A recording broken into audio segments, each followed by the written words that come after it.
दोस्तों, आज की यह कहानी न किसी सीरियल किलर की है, न किसी राजनीतिक साजिश की। यह कहानी है भारत के एक छोटे से गांव की। साल था 1959। स्थान केरल का पालक्काड जिला और गांव का नाम कल्लीकड़। एक शांत, साधारण सा गांव जहां जीवन धीमी गति से चलता था। लोग एक दूसरे को जानते थे, एक दूसरे पर भरोसा करते थे। लेकिन एक दिन यही भरोसा सबसे बड़ा अपराध बन गया। गांव में कुछ चोरियां हुईं, छोटी-छोटी घटनाएं, लेकिन गुस्सा बहुत बड़ा था। थाना दूर था और व्यवस्था पर विश्वास कमजोर। गांव के बुजुर्गों ने सोचा, पुलिस का इंतजार क्यों करें? और यहीं से सब कुछ गलत हो गया। गांव के बीचों बीच एक खुली अदालत लगा दी गई। न कोई जज, न कोई वकील, न कोई कानूनी प्रक्रिया। सिर्फ शक था और एक उग्र भीड़।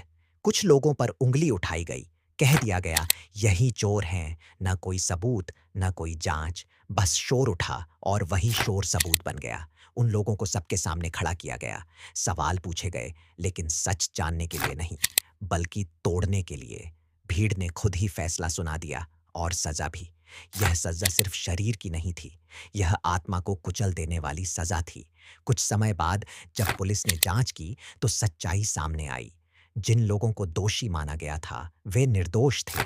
असल अपराधी कोई और था, लेकिन तब तक बहुत देर हो चुकी थी। अब सवाल यह नहीं था कि गलती किससे हुई, सवाल यह था, अगर पूरा गांव गलत फैसला करे तो दोषी कौन होगा? जब यह मामला अदालत तक पहुंचा तो यह सिर्फ एक गांव की कहानी नहीं रही, यह भारत के कानून की आत्मा का मामला बन गया। पहली बार गंभीर रूप से चर्चा हुई, भीड़ का न्याय क्या होता है, भीड़ कब अपराधी बन जाती है, और बिना कानून के दिया गया फैसला कितना खतरनाक हो सकता है। इस घटना के बाद भीड़ हिंसा और स्वयंभू न्याय पर कानूनी सोच बदली।